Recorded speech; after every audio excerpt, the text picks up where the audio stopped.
International Security Studies at The Ohio State University, and I'm delighted to welcome you to the 2025 edition of the Joseph J. Kruzel Jr. Lecture. This is a red letter day in the Mershon Center calendar. It represents a great deal of thoughtful labor on the part of Melissa Ferguson, who is perhaps outside, Megan Lawther, who is right there, Kyle McRae, who is also outside. The Mershon Center staff have worked very hard to make this event happen. It's a lecture that honors the memory of Joseph J. Kruzel Jr., who taught political science at Ohio State between episodes of public service that included briefing the Joint Chiefs of Staff during the Vietnam War, serving in the State Department delegation at the Strategic Arms Limitation talks in Helsinki, and joining the Clinton administration in 1993 to serve as Deputy Assistant Secretary of Defense for European and NATO policy. And in that capacity, he created the Partnership for Peace, which was a program instituted in 1994 to build trust and cooperation between NATO and non-member states in Eastern Europe. He was sent to Bosnia as the Defense Department Special Envoy and Chief Negotiator on the US team working to end the Yugoslav wars. And in the course of that mission in 1995, he was killed along with two other US diplomats when their armored truck slipped into a ravine. And President Clinton awarded him posthumously the Presidential Citizens Medal. For this year's Kruzel Lecture, we are delighted to welcome the Right Honorable Rory Stewart OBE, and all of you have read at least the brief account of his life and miracles on the lecture announcements. So here I'm just going to remind you of a few of the offices he's occupied in the course of an eventful career. British Representative to Montenegro, Coalition Provisional Authority Deputy Governorate Coordinator in 2 provinces of southern Iraq, Executive Chairman of the Turquoise Mountain Foundation in Kabul and Amman, Director of the Carr Center for Human Rights Policy at Harvard, Conservative MP for Penrith and the Border, Chairman of Parliament's Defence Select Committee, UK Minister of Environment, UK Minister of State for Prisons, UK Secretary of State for International Development, President of Give Directly, Brady-Johnson Professor of Grand Strategy at Yale, and not least, podcaster. In all of these positions, Stewart has had quite a bit to show for his efforts, but they don't easily add up to the kind of expertise you can sum up in a soundbite or a grand theory. As he has made plain in a celebrated speech in Parliament, Stewart is more fox than hedgehog, though he has also come to terms with the fact that fox hunting has a long tradition in Britain. This acceptance, along with his unusual profile as a conservative who is interested in conserving things, positions him on what he acknowledges to be the edge of Anglo-American political frameworks, and this makes him a suitable successor to Fiona Hill and Ivan Krastev in honoring Kruzel, a man who devoted his career to bridging divides. Stewart's approach to divides is to walk through them. If he is not a Tory hedgehog, neither is he an American eagle dropping from the security of the crowds for a hopefully brief intervention into the facts on the ground. Stewart engages and lingers. He learns the languages, interrogates the masonry, sometimes picks up the rubble to build new things with it. Stewart is a man of marches, not just as a 4th-generation member of Scotland's Black Watch Regiment, but in the equally honourable tradition of British eccentricity, with a 20-month walk across Afghanistan in the company of a war-beaten dog that decided to join him. Over his career, he has walked into Taliban patrols and still thornier cabinet meetings and walked out of them again, bearing the weight of the experience. In his many memoirs of walking, Stewart has recognized what the theorists call path dependencies. He has walked into many mires from which he's had to extricate himself, and there are some paths that he has, at least for the moment, abandoned. Stewart is also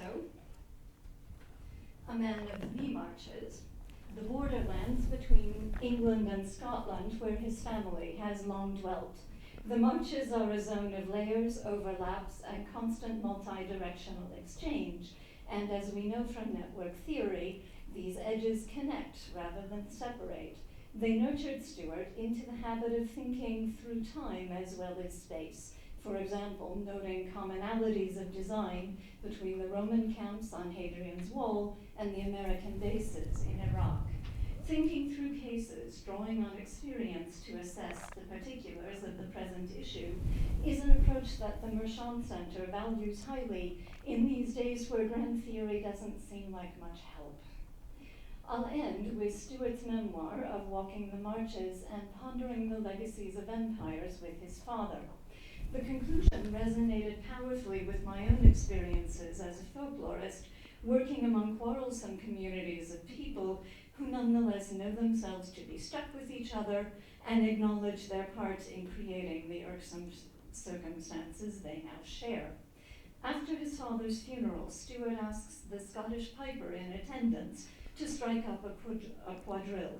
The 57 people present, some accustomed and some clueless, have no social choice but to step up and engage in this complex act of coordination. Everyone grasped, he says, that what mattered was not what chance was supposed to work. What mattered was to get on with it. Please welcome the Right Honourable Rory Stewart, who will speak to us today on the Age of Populism.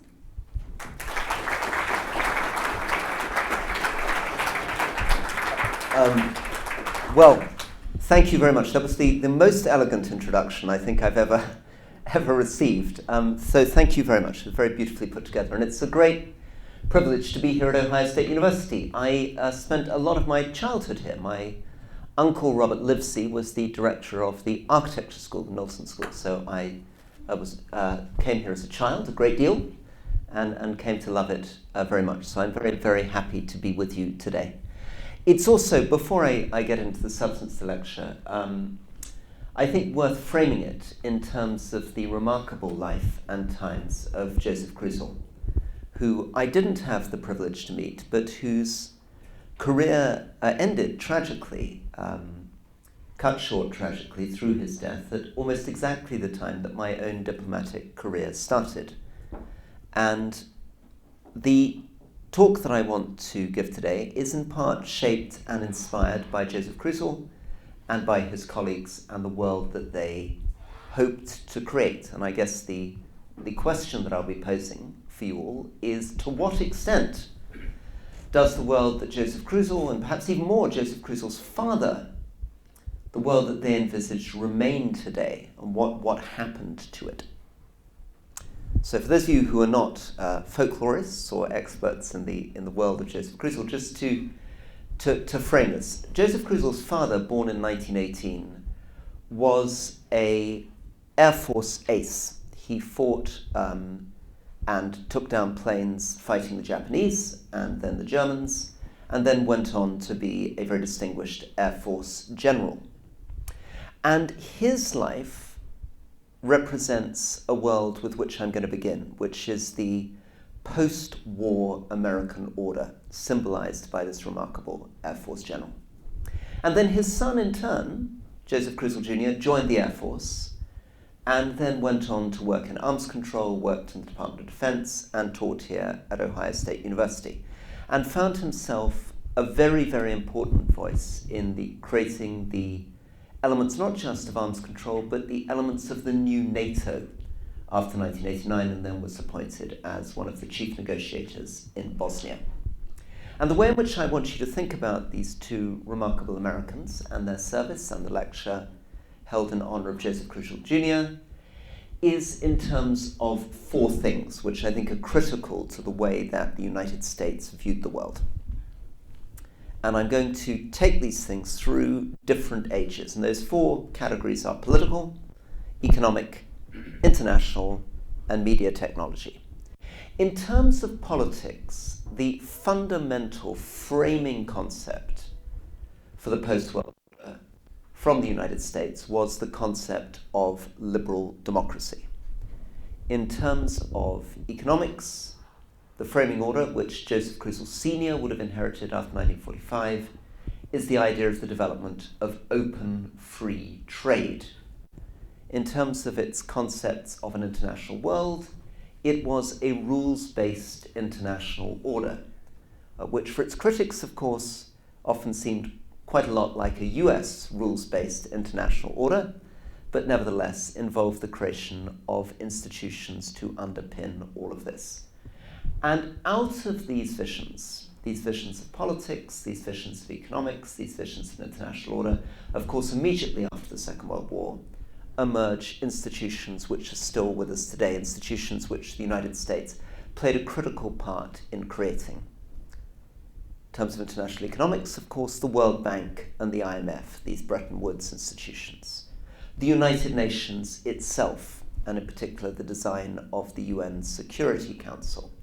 NATO, the North Atlantic Treaty Organization, where the United States and its allies, through their Article 5 guarantee, created an alliance of what in their minds were liberal democracies set against the Soviet Union. And in terms of the framing of media and technology, an extraordinary consensus that emerged around these ideas. Now, that's the formation of this, and we can return to that, but that's the initial formation. That's the Joseph Kruzel Sr. moment, right? 1945 through to the early 50s. Fast forward to the Joseph Kruzel Jr. moment. And this is the moment from 1989 to his death in 1995, and I would suggest an age that extends onwards to about 2004, 15-year period. It begins, of course, with the fall of the Berlin Wall and the collapse of the Soviet Union in 1991. In terms of the politics and the vision of liberal democracy, the number of democracies in the world, as measured by the Freedom House Index, that great sort of embodiment of this sort of optimism that you can go around indexing and measuring people's democracies and the way that they measure things, the number of democracies in the world, from 1989 to 2004, double. It's twice the number of democracies at the end of that period there is at the beginning.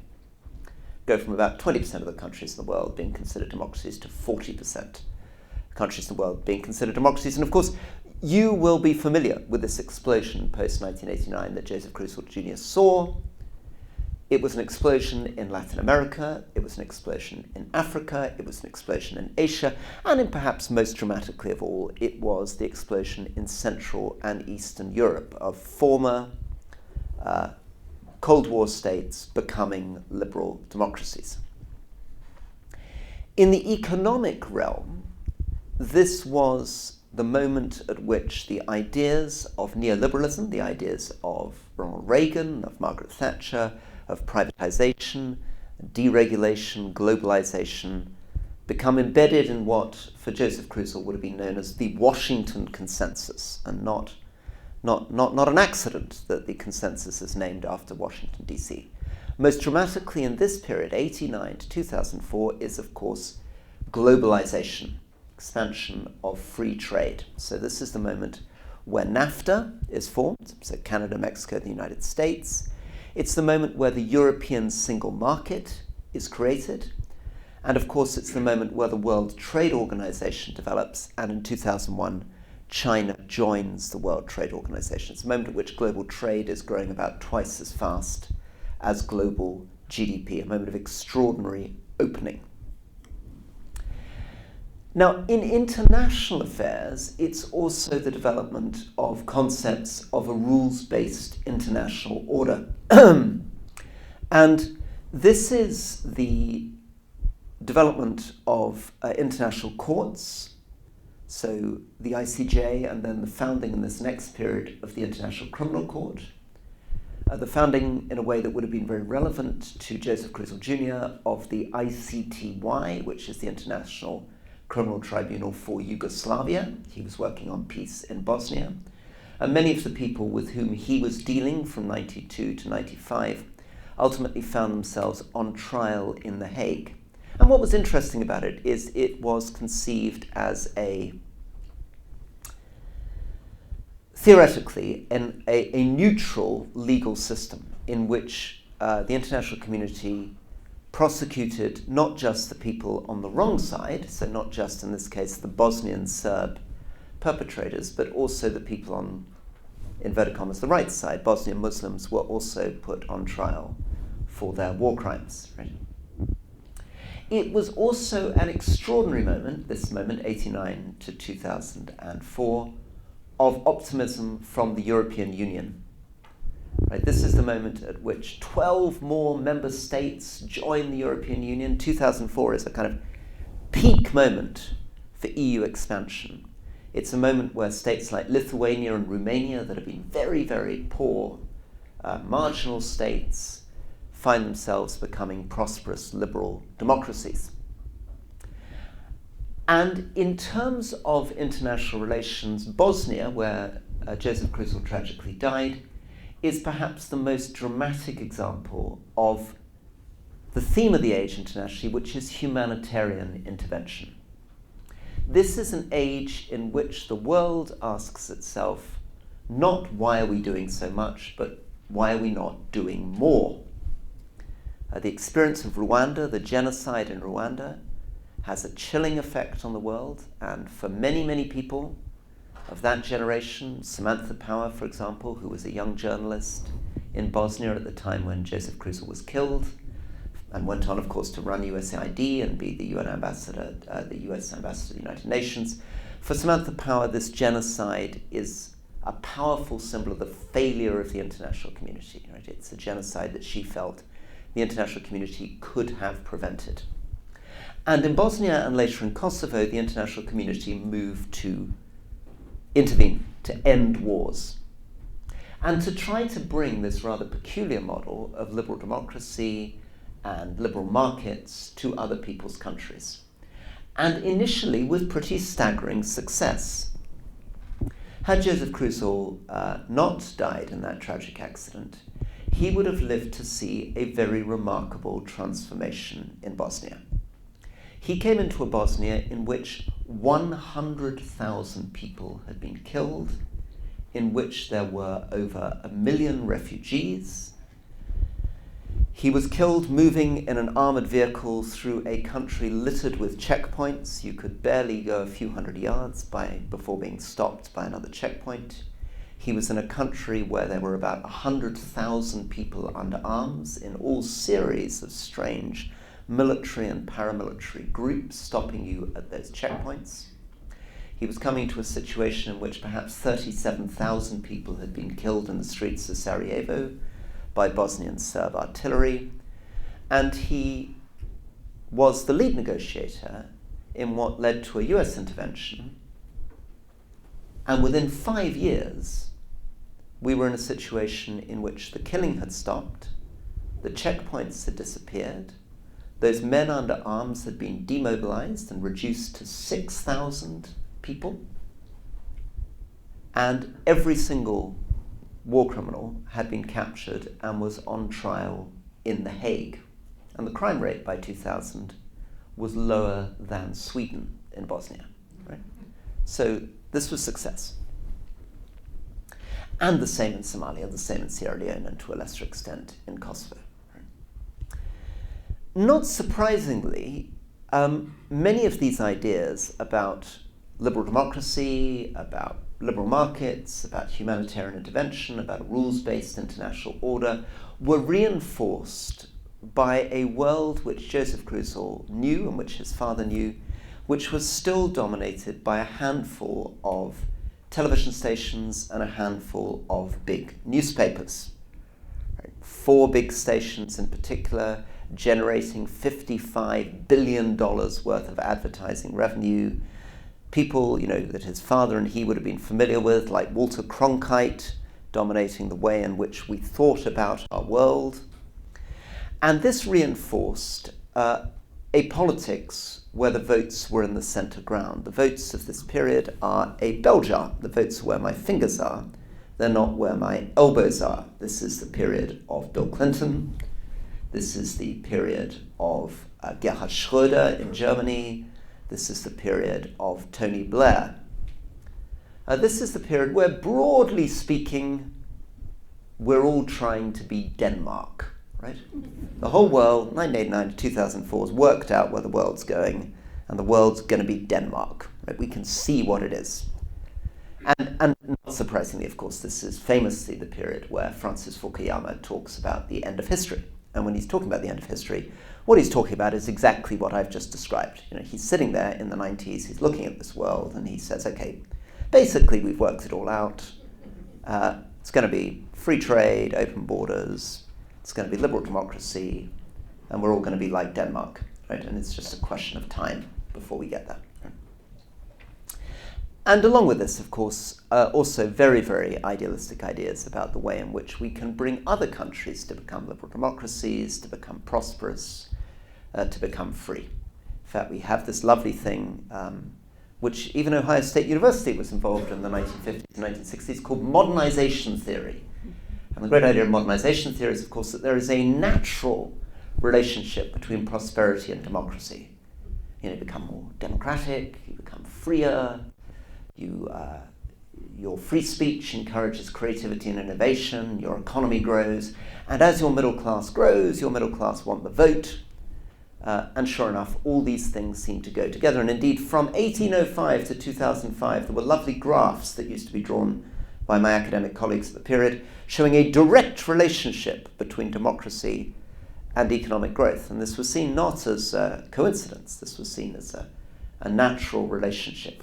And we were going to make poverty history, right? This is the period of the Millennium Development Goals. This is the period of Sustainable Development Goals. Every single year from 1989 to 2004, we see the world getting more prosperous, the number of people in extreme poverty decreasing, the number of refugees decreasing, the number of internally displaced people decreasing, the number of civilians killed in conflict decreasing. So that I imagine, I didn't know Joseph Kruzel, but I imagine that he would have felt in some ways that the world that he was helping to create was the world which his father had dreamt of at the end of the war, where everything that they had read about in their school books, the vision that they were given of the direction which the world was going, was somehow coming true. And then things begin to change. And they begin to change in the period 2004 to 2014. And they change in ways that are a little bit bewildering. Let's run through again politics, economics, international relations, and media technology. First, in the political sphere, something shifts. And what shifts is the sense that liberal democracy is the inevitable destination of mankind. And why does it shift? Well, it shifts in part because prosperous, economically successful countries suddenly in this decade are not liberal democracies and turn out not to become liberal democracies. And that's a bit startling. Most dramatic example of this, of course, is China. 2004, the Chinese economy is still smaller than the Italian economy. Right? It's the 7th largest economy in the world. That year it becomes larger than the Italian economy, the following year larger than the French economy, the year after larger than the British economy, the year after larger than the German economy, the year after that larger than the Japanese economy. By 2014, China is the world's largest manufacturer, it is the world's largest exporter, and it has not become a liberal democracy. And in fact, in UAE and Saudi and Singapore, other models of authoritarian states begin to emerge which don't seem to be heading in the direction in which we had anticipated. And the number of democracies in the world, having doubled in the previous 15-year period, now begins to flatline. Economically, things also begin to shift. It is, of course, in this period that we have the crisis of 2008. The financial crisis of 2008 is, of course, a big, staggering, very, very troubling blow to some of the centralist assumptions of neoliberal economics. In particular, it begins to shake our faith in the idea that markets are somehow so astonishingly naturally self-regulating and creative that they can avoid every conceivable problem simply through the mechanisms of the invisible hand. Instead of which it appears that we have lurched into an astonishing crisis, a crisis that appears to have a very, very profound impact on poorer people and much less of an impact on the wealthy. And it's slightly concealed from us, right? Period 2008 to 2010, US GDP per capita appears to grow at about 2.1%. It's a brief period, right? But if you actually break it down, for people on the lowest incomes, it's struggling to grow by 0.7, 0.8%. For people in the top percentile, their incomes are growing by 17 or 18% during this period. More broadly, the world of Joseph Kruzel's father, right, the world 1945 to 1975, he retires from the Air Force in 1970, is a world in which GDP per capita in the United States and Europe is growing by 3.1% annually. Right? Period 75 to 2005, GDP per capita growth has come down to about 2.1%. 2006 onwards, over the next 8-9 year period, average growth has come down to 0.7% per capita growth. Right? This means that for average living standards in a country, instead of them doubling in 30 years, they're beginning to double in about 100 years. Right? But this is also distributed in a very, very odd way. As I say, much more of the money is going to the top, and people on median incomes are not seeing their incomes in real terms go up. In fact, not long after Joseph Kruzel's father retired from the Air Force, you could be earning $15 an hour working for a car factory in Detroit. Right? Fast forward 40 years, and your grandchild can find themselves earning the same amount working in Walmart. Right? Meanwhile, various things begin to become increasingly difficult to afford. Housing becomes more and more difficult. Wealth disparities begin to emerge. We often focus on income, but in the Netherlands and Canada and the United Kingdom, the biggest disparity is between the 60% who own houses and the 40% who don't.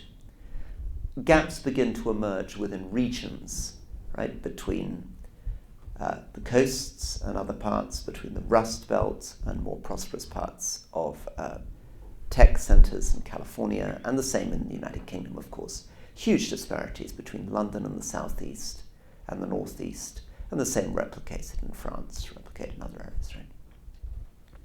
So economic problems beginning to emerge.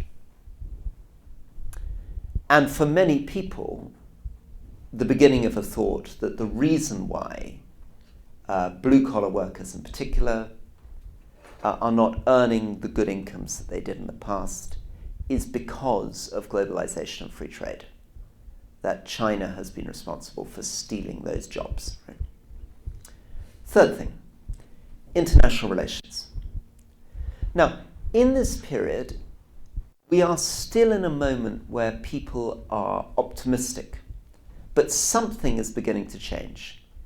The European Union effectively stops expanding in 2004. The last candidate member to actually make it, Croatia, is coming in 2003.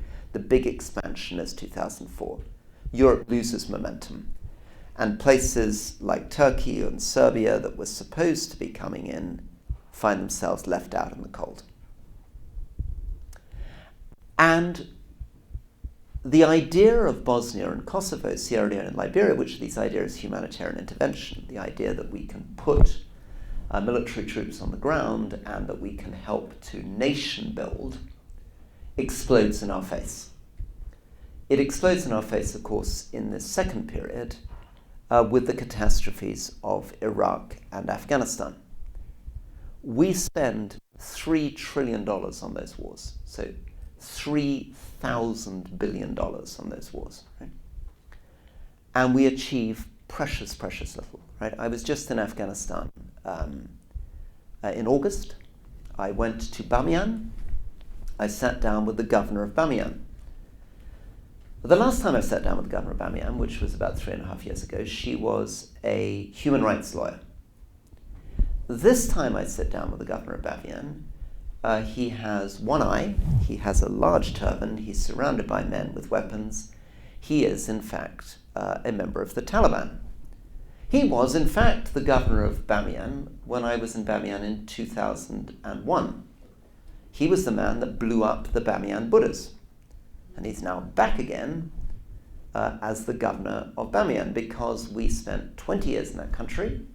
We spent $1 trillion. We went into the country to get rid of the Taliban, and we left and we handed the whole country back to the Taliban again, right? Now, this begins to take some of the shine, in terms of the public, off the idea of our competence and our ability to engage in these kinds of international interventions. If Bosnia was a success, these things begin to look like pretty catastrophic failures. And then we get into the world of media and technology. So this is perhaps the most interesting and dispiriting and peculiar bit of it. This is the period where Facebook and Twitter are founded. And this is the moment of the Facebook revolutions, the Arab Spring in 2011. And suddenly something enters the world which, in terms of its speed, its unpredictability, its ability to move across borders, its ability to polarize, its ability to trigger third and fourth order effects, has never been seen before. Right? Somebody sets themselves alight, self-immolates in a small town in Tunisia. And for the first time, because of social media, we see revolutions breaking out in Libya, and then in Tunisia, and then he set himself alight in Tunisia. So the first revolution is Tunisia, then Libya, then Egypt, then Syria, then Lebanon, then Bahrain, right, then Yemen. But that's just the beginning of things, because that man setting himself alight in Tunisia, which then leads to the uprising in Syria, then begins to produce a lot of very strange things, which begins to change not just Syria, but Jordan and Lebanon, Turkey, Russia, and ultimately the European Union. Right? So that brings us to the end of this second period. And what social media is doing in this second period is beginning to shake the graph of public opinion. Right? The graph of public opinion, having been a bell jar where the votes where my fingers are, suddenly collapses into a U shape. Now the votes are where my left elbow is, not where my left hand is. 2014, the third age. Right? 2014 is the first age of populism. 2014 is the election of Narendra Modi in India. 2014 is when Vladimir Putin invades Crimea. 2014 is Vladimir Putin intervening in Syria. 2015, the Law and Justice Party, a populist party, is elected in Poland. 2016 is the Brexit referendum in the United Kingdom. 2018 is the election of Bolsonaro in Brazil. And of course, 2016 is the first election of Donald Trump. And yet, something odd is going on in history and the way that we view the world, because of course, these ideas that we've developed since the end of the Second World War and that we really lent into from 1989 to 2004 are very, very deep and very precious. Right? Our commitment to liberal democracy, our commitment to free trade, our commitment to a rules-based international order, a commitment to a politics of consensus and center ground is very, very strong. And not accidentally, right? There are very good classical economic arguments that underpin free trade. There are very, very good ethical reasons to believe in liberal democracy. Ideas of equality, ideas of justice, ideas of minority rights. And of course, there are incredibly important reasons to believe in a rules-based international order and to feel that the period after the Second World War has been a period of unusual peace and prosperity in global terms, and that's partly been because of these international institutions and these international rules. And therefore, as the world begins to change during the 2004-14 decade, we are still in denial. And Donald Trump comes in the first time, and everybody thinks, okay, maybe we can work our way through this. And his first cabinet seems remarkably conventional. Rex Tillerson, a pretty middle-of-the-road, very successful American CEO, comes in as Secretary of the State. Secretary of Defense is General Mattis, a kind of very distinguished Marine Corps general who many, many people in NATO have served with for many years and everybody's familiar with. H.R. McMaster comes in to be the National Security Advisor. And everybody thinks this is okay. And of course in Europe and the rest of the G7, Trump is surrounded by people who still represent the values of the 1989 to 2004 world.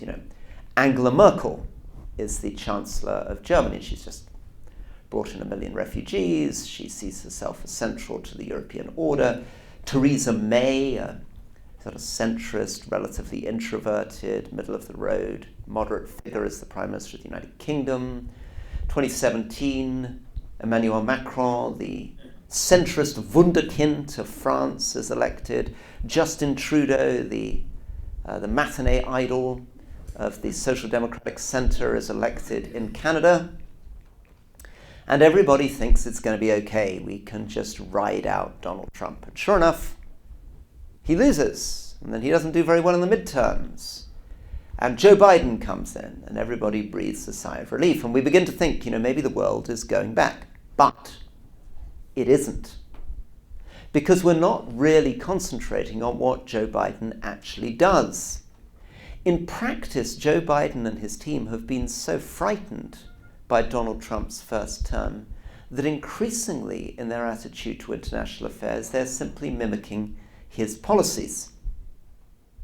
So despite a lot of liberal language, and despite the fact that Jake Sullivan and Samantha Power would be horrified for these comparisons to be made, let's look at the international economic picture. Right? Joe Biden, campaigning against Donald Trump, says this man is a buffoon, he's tariffs against China, he's economically illiterate, it's not going to punish the Chinese people, it's just going to punish the American people. But when Joe Biden is elected, does he remove the tariffs on China? No. He increases tariffs on Chinese electric vehicles to 110%. He comes into office saying that Donald Trump has been incredibly cruel in terms of immigration and migration and mocked the wall. But by the time that Kamala Harris is going into the election, they are claiming that their immigration policy is indistinguishable from Donald Trump's. In fact, they're claiming that the only reason they didn't have an even more ferocious immigration policy is that Trump had torpedoed a Republican vote that could have got their ferocious immigration policy through. Right? And when it comes to Afghanistan, Joe Biden is even more extreme than Donald Trump. It is he, of course, who inherits this so-called deal with the Taliban and accelerates the withdrawal of US troops. 2,500 American troops are sitting there. They've had 25,000 in South Korea. It's costing the US very little. No American soldiers have been killed for 18 months. And for no reason really known to man, Joe Biden accelerates the withdrawal and hands the whole country back to the Taliban again. Meanwhile, social media is continuing to drive polarization in new and surprising ways, so that by the time we find ourselves going into the recent US election, an extraordinary figure called Elon Musk has somehow got his hands on Twitter and rebranded it as X. And it also turns out that Facebook is less interested in doing some of its fact-checking and controls than it had been last time round. Jeff Bezos, the owner of Amazon, has somehow got his hand on one of the major national newspapers, announced that it's no longer going to be producing op-eds endorsing one presidential candidate or the other. And across Europe, new forms of populism are rising. The far right is beginning to take off. In Netherlands, Geert Wilders, an Islamophobic, fringe right-wing politician, gets the most votes. In Austria, Kikel, who's a genuine far-right party founded from senior Nazi party members, runs a campaign in which his major poster on the streets says, "Thy will be done," which is a reference to the German version of the Lord's Prayer, which of course involves the phrase, "Thy kingdom come." You know, the Reich in German, the Reich is coming, right? His supporters now openly endorse the idea of remigration, which is expressed as taking Austrian citizens who are Muslim, and sending them out of the country. Giorgia Meloni has won in Italy. Orban is feeling increasingly confident in Hungary. Modi loses ground, but is re-elected. And Trump comes in. Now, this is the moment at which the entire world, right, the world that I began in, as I say, I started as a young infantry officer in 1991, just after the fall of the Berlin Wall. I was still studying Soviet tanks when I began. 1995, I joined the Foreign Office. I was deployed in Bosnia and Kosovo, in Iraq and Afghanistan. I went through these humanitarian interventions just at the moment when Joseph Kruzel died. Everything is now flipped on its head. So instead of a world of liberal democracy, we move into a world of populism and authoritarianism. This is true internationally, right? So the United States had a consistent policy, at least rhetorically, right? We can point out there were many, many compromises and many, many hypocrisies in American performance since 1945, and we can get into that in conversations. But at least ideologically, the concept from 1945 onwards, and particularly from 1989 onwards, was the United States was supposed to be on the side of democracies, and generally not very favorable towards Russia. Right? That's a basic way of couching the situation, right? Suddenly, Donald Trump comes in, and he is confronting two economies of a roughly equal size, in fact, an identical size, Canada and Russia, right? Economies of almost identical size. If you were to ask yourself, what would a US president do confronted with Canada and Russia, two economies of equal size? Which one are you going to put 25% tariffs on, and which one are you going to be gentle to? One would have assumed from any time from 1945 onwards that the United States would select Canada. Nothing of the sort. Donald Trump comes in and announces that he intends to drop sanctions on Russia and impose 25% tariffs on Canada. And indeed, this idea that the American government is no longer really on the side of liberal democracies begins to be revealed in very odd ways. The second manifestation of it is the US government begins to interfere in the elections of its previous Western allies. Right? Traditionally, American ambassadors in countries like Germany did not get involved in determining which party people should vote for. In fact, interfering in the internal politics of your allies is generally considered a no-no.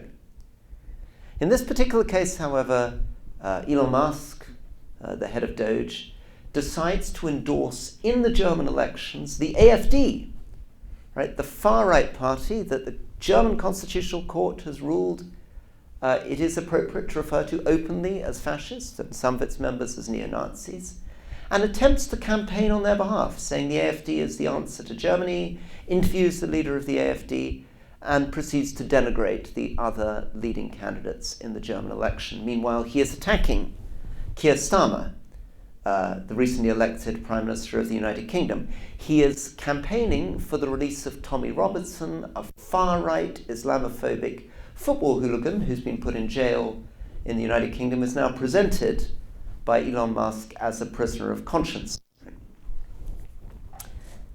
Next, we begin to see that whether you are a democracy or an autocracy doesn't count at all with these people. In fact, their sympathies are now increasingly with autocracies. Steve Witkoff gives an interview in which he says, Europe is dead.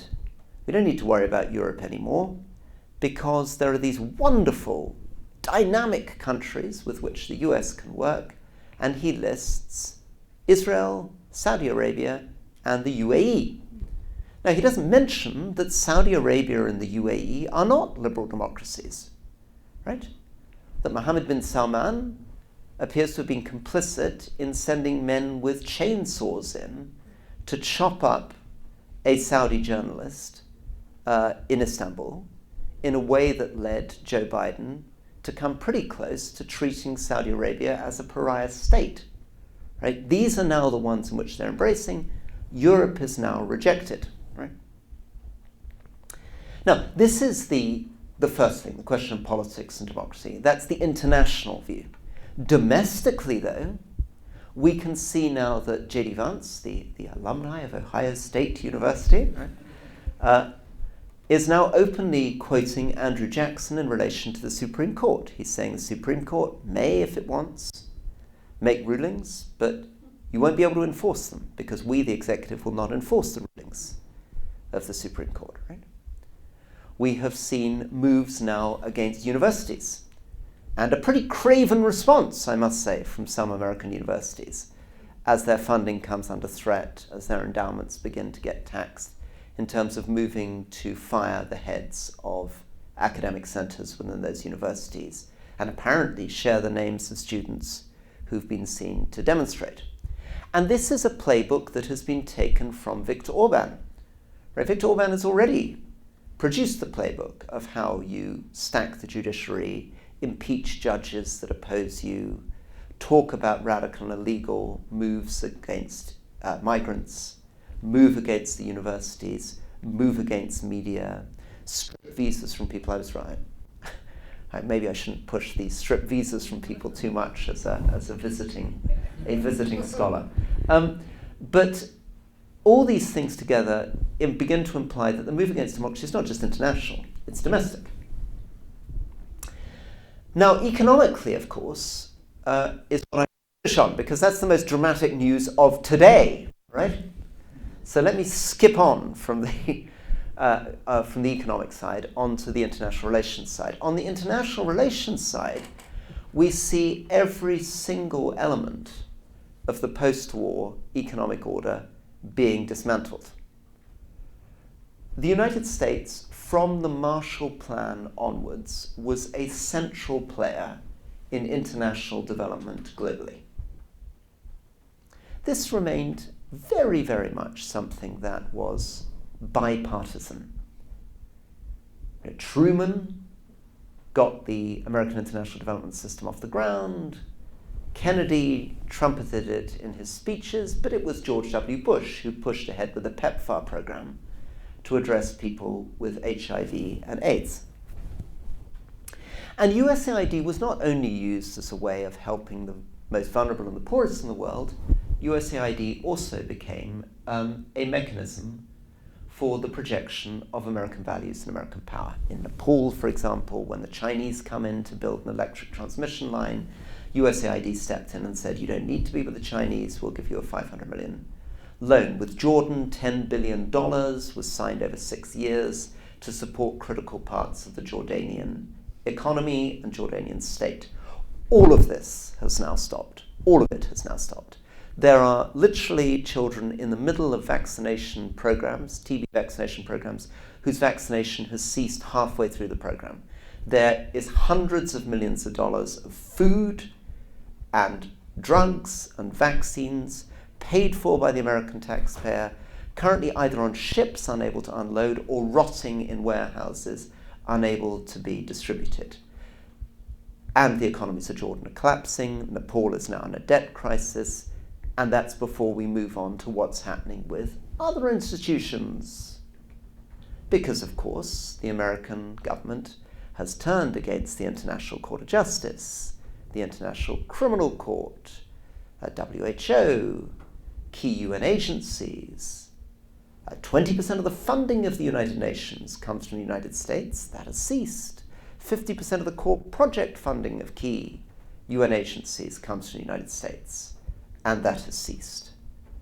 And in terms of the key elements of the rule-based international order, we could mention if we wanted Ukraine, right? We could question why on earth a US president would turn off in the middle of negotiations with European partners who were prepared to put up the money to fund the war. I mean, so this was the mistake Macron and Starmer made. They thought, okay, this guy is only concerned about the money, so if we can produce another $50 billion a year, I'm sure he's going to want to sell us American defense equipment so we can take over the financial burden of Ukraine and be good for Ukraine, good for the international order, good for the US defense industry, nothing of the sort. In the middle of these negotiations, he turns off the intelligence sharing and the satellite imagery and begins to create the space for Putin to determine the future. But it's not Ukraine where we see this most clearly, it's Greenland. I mean, Greenland is astonishing, right? At first we thought it was a joke. We thought he was just trolling us. He's now said it repeatedly. Right? The US Vice President was told by the Danish Prime Minister that he was not welcome in Greenland, and he turned up with the National Security Advisor in Greenland, having been told that he wasn't welcome, and then proceeded to make a speech attacking the Danish government and laying what seems to be in propaganda terms the pretext for an American annexation. An American annexation which is entirely in flagrant denial of state sovereignty confirmed by international law and confirmed in international treaties. Denmark contested that state sovereignty in 1933, the League of Nations, right? This is before the post-war era, held its state sovereignty and against the wishes of the indigenous people and the self-determination of the 55,000 people of Greenland. Right? And in the economic sphere, I'm going to finish with this because we're now in the middle of the tariffs, right? Something absolutely astonishing has happened today. Right. Everybody who believed that Donald Trump was economically rational, that the appointment of Howard Lutnick would mean that, the markets would be looked after, he cares about what happens at Wall Street, he's just bluffing, he's a great businessman, he knows how to trade, he's just trying to get a deal. Look in detail at the tariffs that have been announced today. They're beyond imagining. Let's go from the small to the big. Right? Lesotho. Right? Lesotho has been hit with 50% tariffs. Right? Lesotho is one of the poorest countries on earth. Its entire GDP is about $2 billion. And of that, $200 million comes from exporting to the United States. And a lot of that exports are diamonds. Because it's a very poor country, and because Americans buy things like diamonds from Lesotho, it has a trade surplus with the United States. It doesn't have enough money to buy very much back, so it buys about 7 million, sells about 200 million. 50% tariffs is essentially the end of Lesotho's exports to the United States. When you're at a 50% level, it's very, very difficult to overcome, right?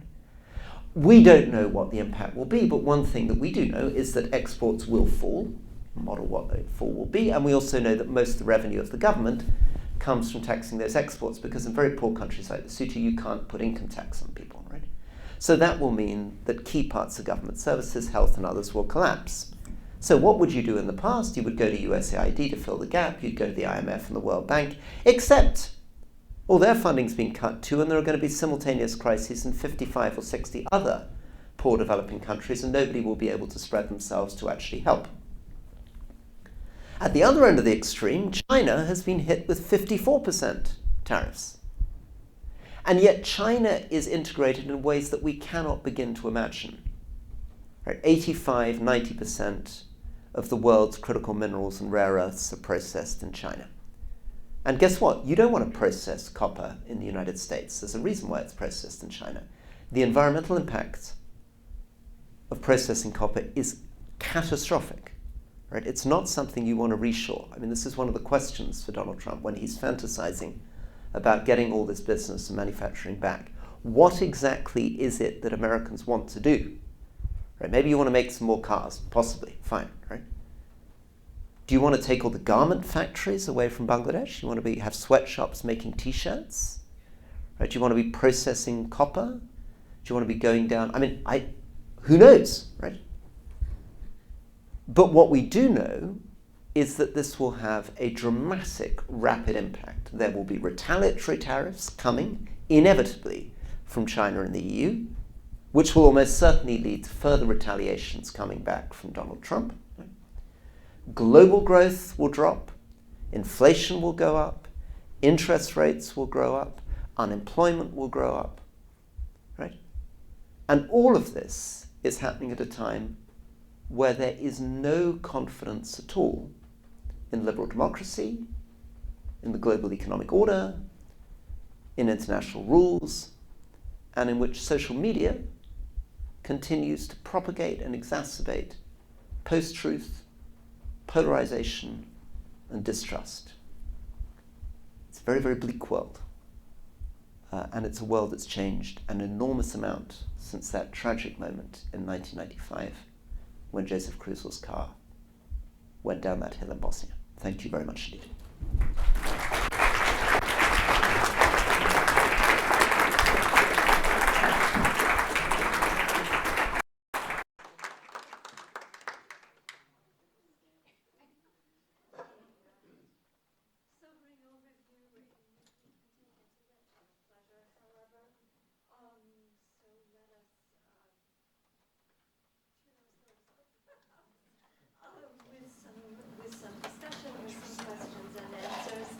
Let me ask, please identify yourself in a brief sentence and ask your question in one's language.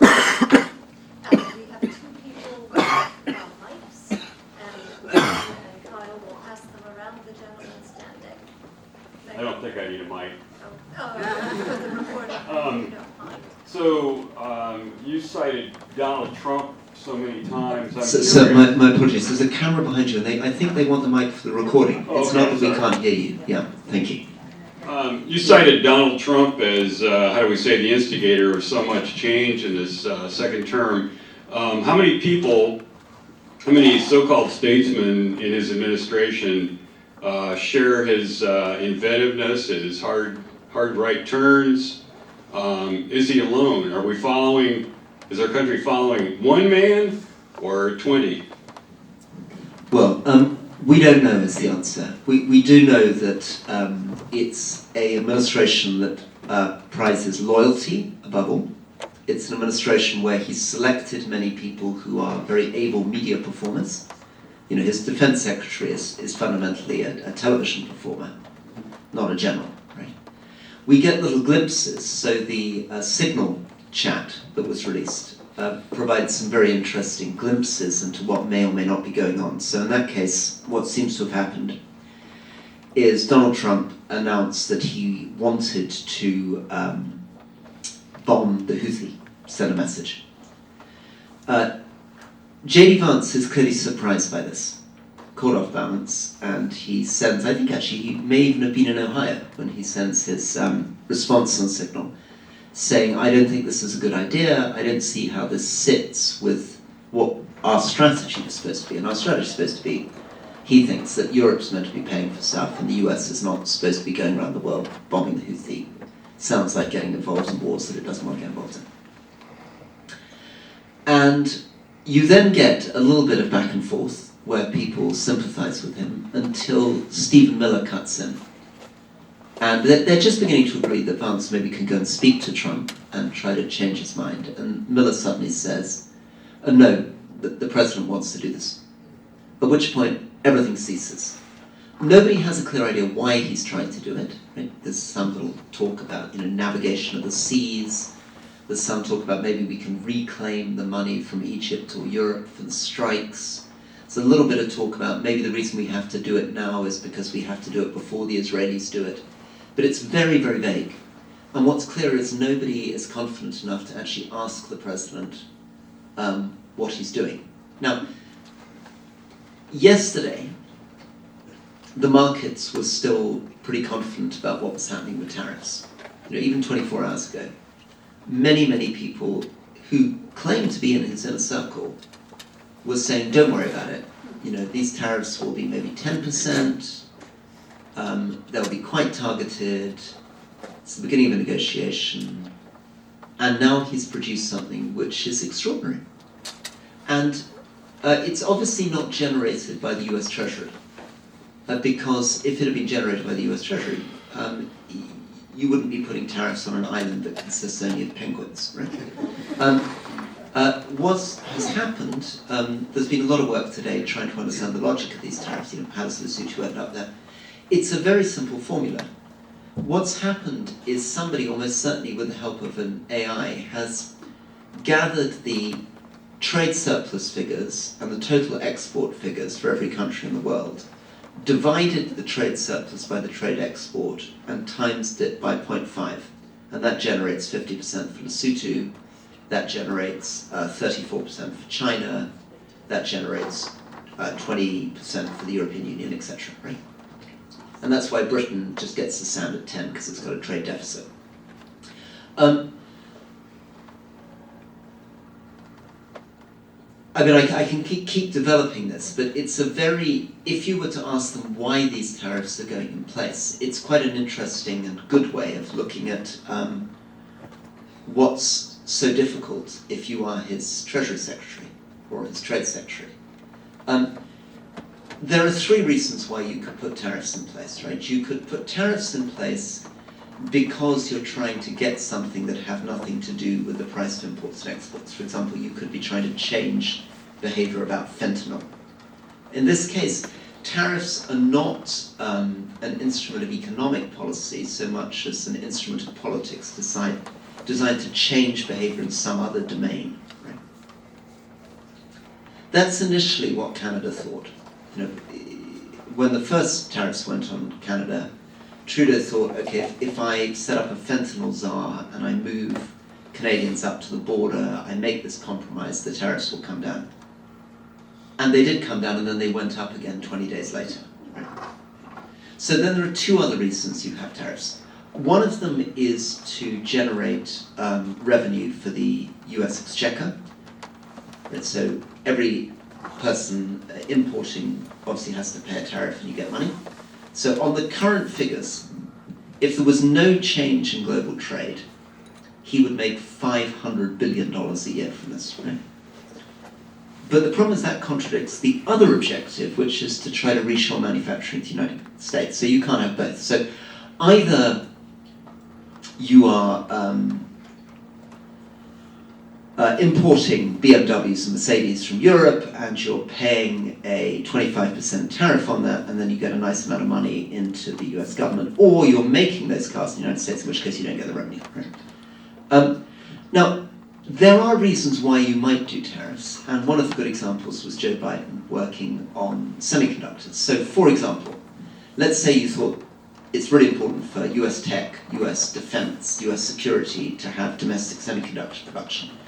You could target that, and you could put subsidies and tariffs in place, and in that very narrow sector, cutting with a scalpel, you could pursue it. But that's not what he's doing. His tariffs are completely generic, right? They don't answer the question, what sectors, what jobs does he want? I mean, do Americans want to work in steel factories? Do they want to work in copper processing? Do they want to work in garment factories? Which sectors does he literally want to make everything here? And do Americans want to make everything here? Is there nothing that they want other people to make for them?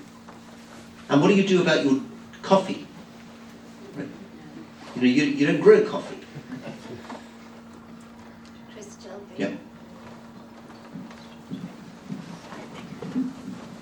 Hi, thanks so much for an interesting lecture. I'm Christopher Jelpe. I'm a professor of political science, and I study public opinion, American foreign policy. So my question is about whether you have any sources of hope, and in particular, whether you feel like there are any institutions that we can look to that might try to stand up. You talked about skepticism about the media with, social media, and you talked about skepticism about universities capitulating. You talked about skepticism about J.D. Vance having the Andrew Jackson approach to the Supreme Court. So are there any institutions we can look to try to bolster them and try to stand up against this?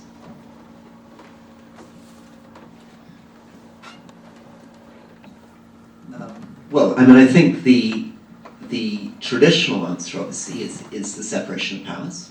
And traditionally the idea would be that Congress and judiciary, and I presume the state-federal divide, would provide a check, and the Constitution would provide a check on the US president. And traditionally we would also say that the United States is this incredibly mature, very long-established liberal democracy, but also a very wealthy place with enormous human and material capital, a place where people don't like being told what to do, a very legalistic place where one would have predicted that the United States would stand up very quickly against somebody like Donald Trump. And one of the odd things about making predictions about global affairs is that our assumptions about cultures are tested in very odd ways. But I think you could make a very, very good case, could have made a very good case 3 or 4 months ago, that the one place where you really wouldn't be able to do this is the United States. This is the place where people would really sort of stand up and resist, and that actually the risk facing the United States would not be compliance, the risk facing the United States from civil war, right? That doesn't quite feel like that at the moment. And I'm still struggling to understand this. It must tell us an enormous amount about the way in which the previous liberal democratic model discredited itself, that people felt there wasn't anything really worth fighting for. And I think there are echoes there of the 20s and 30s that all those democracies that emerged after the First World War by the 20s and 30s felt exhausted, inept, unable to manage their economies. Parliamentarianism was considered a dirty word. Everyone saw politicians as part of it. Talking shop, and people rather sort of liked the idea, kind of vigorous action men were going to come in and shake stuff up and get things going. And again, I think social media contributes to this, because objectively, obviously the United States is not Germany in the 1930s, right? It isn't a country where people are going around with wheelbarrows filled with trillions of dollars of Deutschmarks. It's, you know, the Freikorps are not in the streets. I mean, and yet, somehow, social media allows us to engender this sense of crisis. You know, makes us feel that we really are living in these terrifying times that require these sort of extreme measures. When on most metrics, the United States economy is doing unbelievably well. You're sort of bossing it in the world financial markets.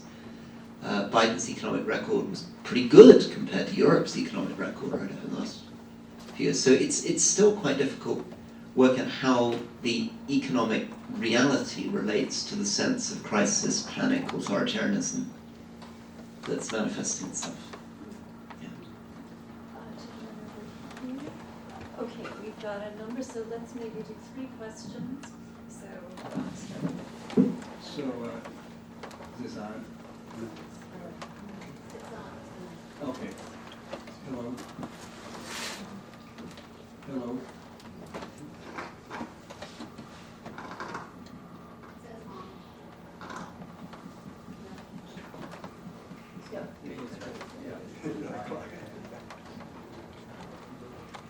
What do you want me to do? Okay. Hey, good. My name's Jerry Hulton. I'm a graduate of Ohio State. Midshipman, went from Ohio State to Vietnam. Then a career, ended up being Undersecretary of the Navy for Bill Clinton, so I went through a good bit of this time. It seems to me, and I'm a fairly liberal person, but it seems to me that if you look at the long string of history from end of World War II, that except for Europe, the sort of approach we took as liberal democracies to growth really wasn't that effective. India really never climbed out. Africa, untouched. Latin America, not very good. So when I look at that, I say, as much as I believed in many of the things we did, it really didn't work. And the one place it did work was China and Southeast Asia, where there were much more autocratic governments. So it seemed to me that either we're missing something that we fundamentally need to do to make the world a better place, and we haven't figured out what it is. And then when I look at the United States, I say the same thing, which is, as much as I helped Bill Clinton become president and create that DLC movement, the centrist movement, it ended up making a lot of people rich, some people rich, and a lot of people poorer. And that, in some ways, that wasn't a success. So I keep thinking we've got to reevaluate what it is that really turns liberal democracy, market economy into an effective place for the whole strata of people to live. And I don't see us coming up with those answers yet, but I'm asking you if you see that. No, I think this is, let me quickly do that, and then I know there are another couple. I'll give a shorter answer so we can bring other people in. Look, I think you put your finger on something very profound. I mean, there's no doubt at all that neoliberal economics, at least in the form in which it's manifested, seems, people feel it's failing, a lot of them. And it's true even in Scandinavia now. I mean, I said we used to be getting to Denmark. There's now quite a lot of pretty depressed people in Sweden and Denmark who don't think things are going in the direction in which they want. And I think part of the problem is that we were told that if we allowed markets to operate freely and growth was generated, there would be losers, but we would look after those losers from the surplus. So the idea was supposed to be that you know, Mrs. Thatcher would close the coal mines, but then all the wonderful efficiency and growth that would come from not mining coal in the UK would generate the money to look after those coal mines. And we never managed to do that, and the same would be true for auto manufacturers in the US and everything else. And I still think that we don't know what to do, really. I mean, the US is in a very unusual position because as the world's reserve currency, or as the world's reserve currency until today, you were able to still borrow an enormous amount of money and use this for stimulus in a way that isn't available now to most developed economies who simply aren't able to finance their welfare states, finance their aging populations, and also transfer money to the poorest in a way that creates more equal societies. But my instinct is still, despite all the problems, probably that the Scandinavians are closer to a long-term, manageable vision. I mean, Denmark is still astonishing in terms of its equality, in terms of the strength of its social structures, in terms of its infrastructure. Sweden is astonishing in terms of its innovation and growth. And they appear still, with all the grumbles from those countries, to be able to finance good welfare states, considerably better quality of living for the poorest, considerably better social trust, considerably better confidence in government than we're able to in the United States or even in the United Kingdom. Three quick questions, gentlemen. Gentlemen. Hi, my name is Connor. I'm a political science major here at Ohio State. I just want to say thank you again for coming. My mom, although she would say mom, she's actually from Preston in the northwest of England. And we followed like your whole leadership campaign, and we watched your podcast from, I believe it's a Theresa May episode. It was like the first one we watched, but we've been watching it together since. So I just want to say thank you for that. My question is, do you think that polarization is reversible? Because it's very hard to tell someone who's convinced the other side is like evil or an existential threat. Do you think, how would you go about achieving it if you could, to reverse it? That's my question. Okay, let's quickly take two more gentlemen in green. Megan, down the same row, and then the gentleman. Hello, thank you for coming here. My name is Gary. I'm a graduate student at Ohio State University, an electrical engineering major. And you mentioned in your talk, Joseph Kruzel, his dad, seeing the emergence of liberal democracy, this vision, right? And through that vision, it was established for Joseph Kruzel. But sadly, Joseph Kruzel died and did not see the rise or the emergence of populism.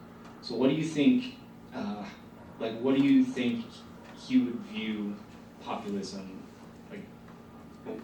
from his standpoint, right? Okay, and then we'll take one more. Hello, I'm Ryan. I am the son of OSU alumni and sibling of OSU alumni and an engineering professional. And please bear with me as I try to make this a concise question. You touched a little bit on the consolidation of capital in the hands of a few relative to in previous years when there was more of a distributed wealth in countries, as well as the consolidation of information. And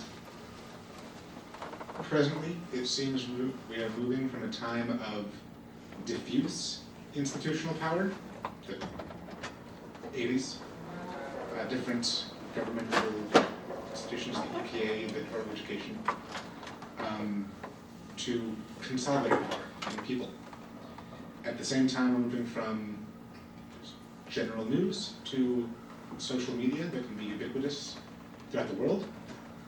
And I guess previous diffuse power, diffuse surplus to consolidated power, consolidated surplus.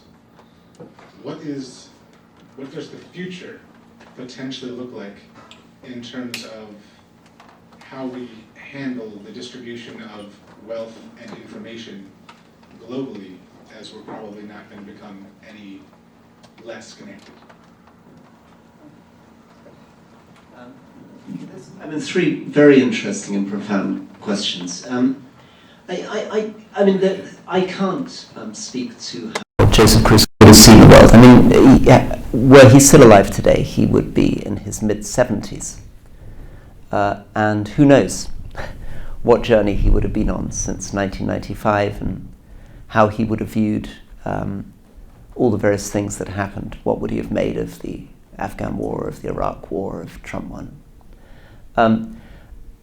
There are people in the room who knew him and who were taught by him, who can talk more thoughtfully about what kind of journey he might have been on. But it is an interesting question. People of his generation went through a very, very complicated transition, right? Some of them will have spent their early years engaged in the Vietnam War, like the gentleman that asked the question. People of his generation, not Joseph Kruzel himself, because he was joining the Air Force, but other people were at Woodstock when he was joining the Air Force and will have developed a very different vision of the world. And in fact, one of the interesting things that Donald Trump to some extent is benefiting from is that the retreat from the world, of course, has a right-wing version, which is the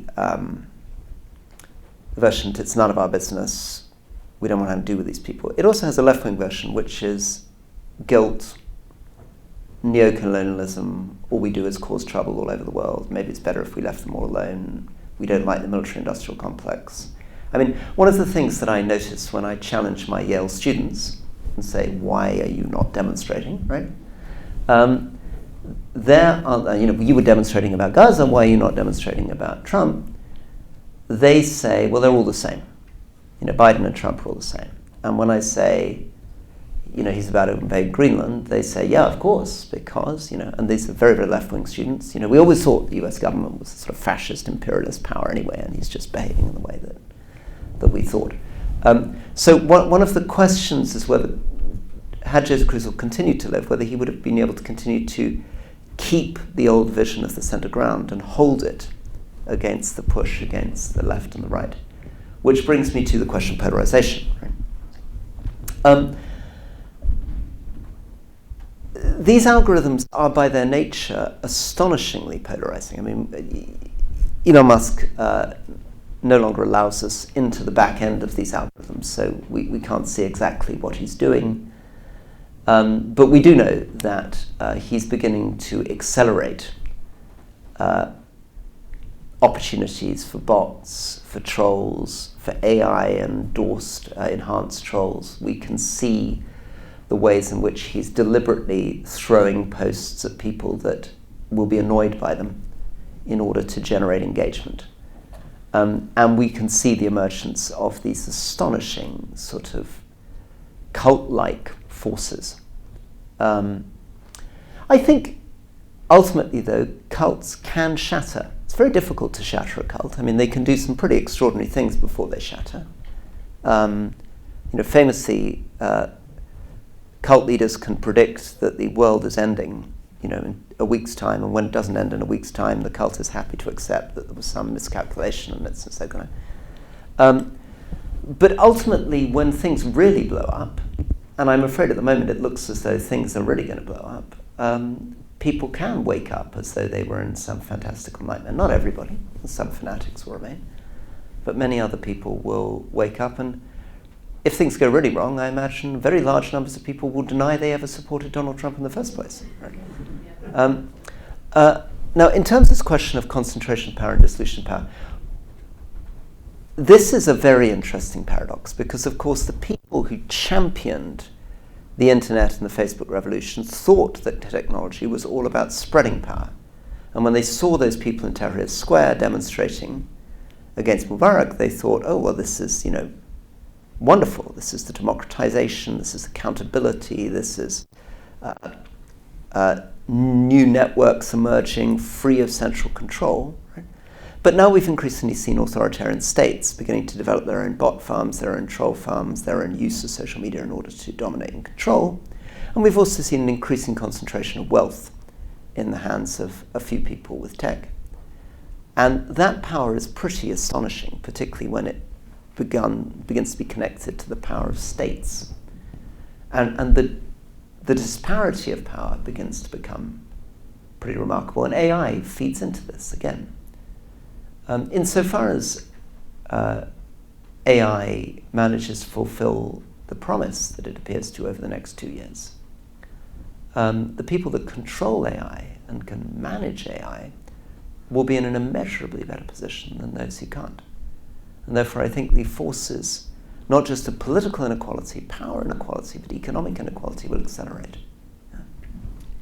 Let's take 3 more quick questions. Gentlemen in orange, then Vic, Julia, and you in the back.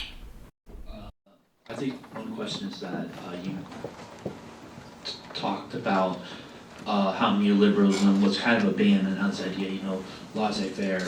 And it was, but there is still this laissez-faire, especially in America, where free speech, where, AI is a tool, anybody can use it. You can't restrict it, you're restricting my, freedom and whatnot. And the same thing with social media. You have all these, Elon Musk, you're regulating X, you're regulating, what people, their freedom of speech. But in reality, it looks like with this polarization and how you talk about this is the society destroying, mechanisms and stuff and entities.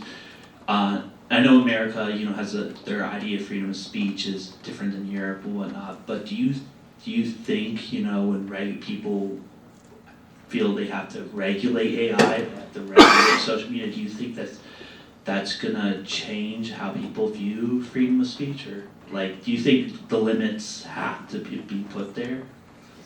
Okay, good. 2 more very quick questions, Julia, and then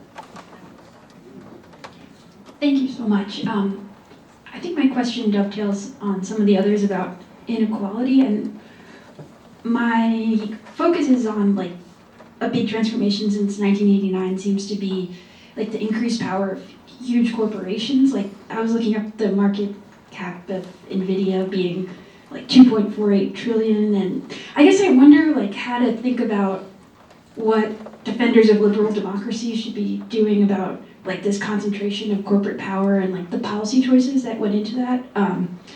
I don't know what the positive vision should be or how it would work politically, but I guess I was wondering how you think about the relationship between state power and corporate power moving forward if we were to try to build a more positive vision. And one final question.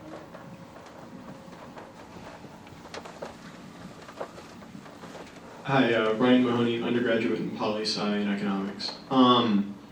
So one thing that I've kind of been reading about over the past few weeks, how nations that have been kind of attacked by the U.S., particularly economically recently, are starting to label products as American or take them off shelves, which some of that's an American response. There also seems to be a lot of particularly national embrace, Canada really embracing its identity, embracing buy Canadian, not just don't buy American, or Denmark or Sweden or other European countries labeling things as European or as their nation. So how do you think the European response to really this kind of national sentiment-driven American policy is affecting European national sentiment, and how do you think that'll affect European foreign policy going forward? Okay, 3 great questions. So very quickly, because we've got 2 minutes to go. I'm afraid we will regulate and control social media. That it's a very naive idea of free speech that somehow allowing the richest man in the world to have a secretive platform and an algorithm which can distort and spread lies and encourage extremism and topple governments is somehow fine, and that we should just allow him to do it because that's called free speech, I think is ridiculous. And I think there are very, very strong, perfectly valid, strongly established philosophical and legal arguments for how you think about free speech and how you think about what is dangerous and needs to be regulated. I think your point about big corporations obviously is true. I mean, I think there's no doubt at all that it feels very similar to the Gilded Age, feels very similar to the necessity to break the monopolies and cartels that were represented by the railroad barons and others, and that we've long thought that, ever since Karl Marx, that one of the problems of capitalism is if you allow it to become monopolistic, you lose almost all its benefits. And these 7 companies in the United States are now so enormous that it's absurd. But of course, the one place that's trying to do this and regulate them and break them up, both on social media and on big corporations, is of course Europe. Which brings us to the last question, because one of the reasons why tariffs will be directed at Europe and why Trump is particularly angry with Europe is that Europe is going after Google, going after Twitter, going after Amazon and others. European nationalism, yes, will be on the rise, but it's partly a question of shock. I mean, don't underestimate the extent that for 80 years, Europe has taken it for granted that the United States would always be an ally.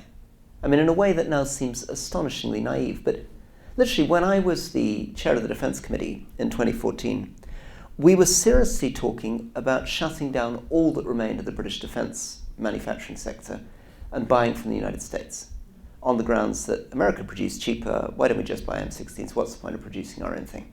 The only reason we didn't do it was there was some pushback from about jobs, employment in the UK, and there was some pushback from people like the Navy that wanted to pretend that they could have aircraft carriers. But it was largely ego and jobs. I promise you, not a single person said in 2014, 2015, no, but what if the United States suddenly was no longer an ally? Right? What if they turned off, what if they suddenly no longer shared the data from the F-35s that you bought? What if they suddenly turned off their satellite systems? Right? It was inconceivable. We have no doctrine in NATO for fighting the United States. We don't have a doctrine for thinking about how we would defend Greenland against the United States, because it's been inconceivable for 80 years. I mean, what the United States did was something unimaginable in world history. The United Kingdom did not, unlike the Thucydides trap that my friend Graham Allison talks about, when the rising power of the United States came and the United Kingdom was dropping, for the first time we didn't go to war and try to crush them because we believed they were this very friendly power. And all this stuff that my speech has been about and Joseph Kruzel's about, this talk about liberal democracy, this talk about open free markets, this talk about a rules-based international order, was very, very important in generating this goodwill and this trust. American expenditure, American generosity, American security guarantees, American participation in international institutions created an idea that the one country that was not going to invade and take Greenland was the United States of America, right? And all that's changed. And so the whole world is now in a shift. And it's a very dangerous shift, because one of the other things that we're not thinking about, and I sort of finish on this, because we talk about the wars in Bosnia, and they were nationalistic wars, right? Serbs, Croats, Bosnian Muslims found themselves in the very worst and most unpleasant forms of nationalism, which in places like Srebrenica led to horror, which in Kosovo led to ethnic cleansing, right? Horrible national visions that ended up in violence and murder. J.D. Vance and Elon Musk are deliberately funding and supporting far-right nationalist movements in Europe. Far-right nationalist movements in Europe. At the same time, Donald Trump is trying to convince those same European countries to increase their defense spending to 5% and nudging them to try to develop their own independent nuclear weapons because they no longer want to be part of the US. You know, what could possibly go wrong? Support far-right nationalist parties in Europe, encourage them to massively build up their militaries, and then sit back and find out what happens next.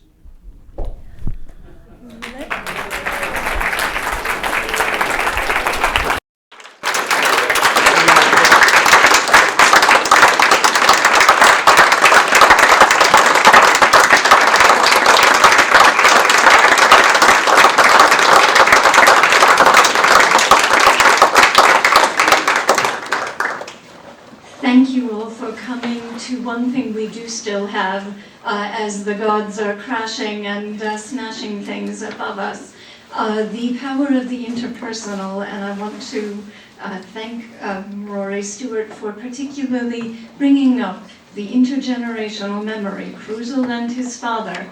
Not surprising if you have read his own memoir of his father.